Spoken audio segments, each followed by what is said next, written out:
Hey guys, it's Deacon Matt, and I just wanted to come to you today with a quick little reflection on the gospel reading. Today is Tuesday, the Tuesday in the Octave of Easter, right? Last Sunday was Easter, and the gospel readings that we're getting are of those immediate, like post-resurrection accounts. And today's gospel reading from John is of Jesus's appearance to Mary Magdalene after she's come to the tomb, and I really love this particular account of the gospel reading because I don't know, it's just so sweet in certain ways. And there's so much packed into that little small encounter. So Mary is there, and Jesus appears to her, and initially she doesn't recognize him. She thinks he's the gardener, and that's kind of the sweet part that I think. I can imagine Mary Magdalene laughing with the other disciples in heaven now, like, can you believe I was one of the first people that Jesus appeared to, and I thought he was the gardener? I didn't even recognize him. Ha ha ha.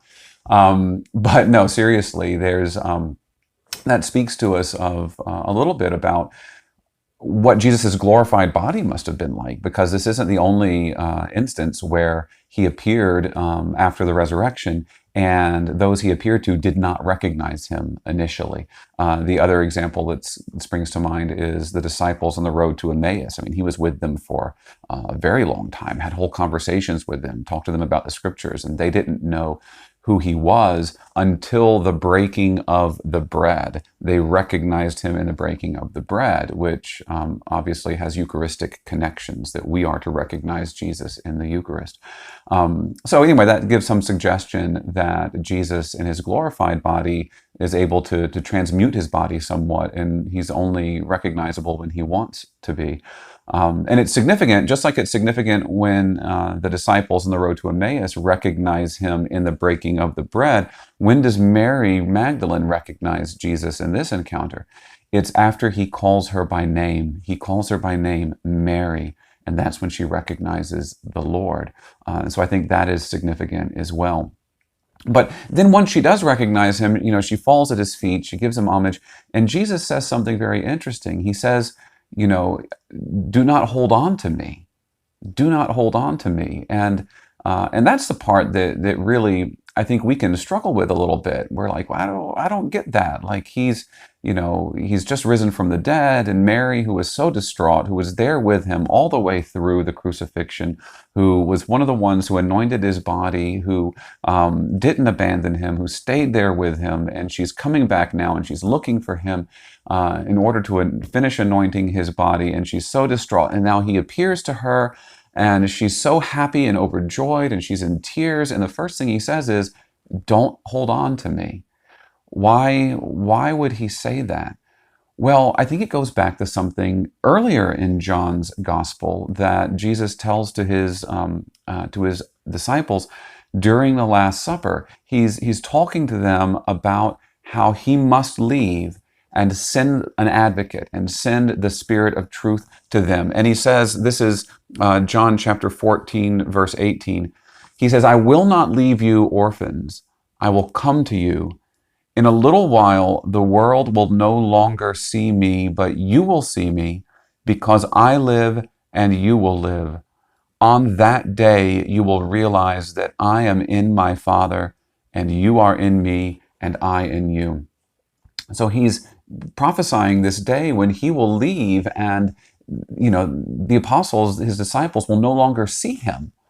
Right? The world will no longer see him, I should say, but his followers, his disciples, will see him, not visibly with their eyes, but because he will live in them. Right? He says, on that day you will realize that I am in my Father, and you are in me, and I am in you. And this is in the context of him talking about sending the Spirit. And, we have to realize all of this that we're celebrating right now in the Easter season, everything is moving towards Pentecost. It's moving towards Christ's ascension and Pentecost. It's moving towards that coming of the Holy Spirit to inhabit the church and to animate the church and to extend Christ's presence in the world in a way that goes beyond just his corporeal body in the incarnation. Now he's sacramentally present to all of us throughout space and time in all of the sacraments that we celebrate. In the Eucharist, of course, his real presence, body, blood, soul, and divinity, but he's present in all the sacraments. He's present in the sacrament of holy orders, in his ordained ministers. He's present in the sacrament of matrimony, in the love shared between husband and wife. He's present in the sacrament of confession, anytime we experience the forgiveness of sins. He's present in the sacrament of baptism, in which we're all incorporated into his body, as members of his body. So Christ is truly present here in the world through the church, through the action of the Spirit. And this is why he tells Mary, don't hold on to me, because he knows he has to leave in order to send the Spirit so that he can be present in a more broad, wide-reaching, profound, and at the same time more intimate way, because then he can not only be with us, but he can be in us, and we can be in him in this spiritual communion. So I guess the lesson that I want to take from this passage today and in our meditation on it is sometimes Christ tells us we can't have something that we want, even when it's a very good thing. Right? I mean, it's a very good thing that Mary wants to cling to Jesus, that she wants to be with Jesus in his, in his bodily presence there, especially after the resurrection.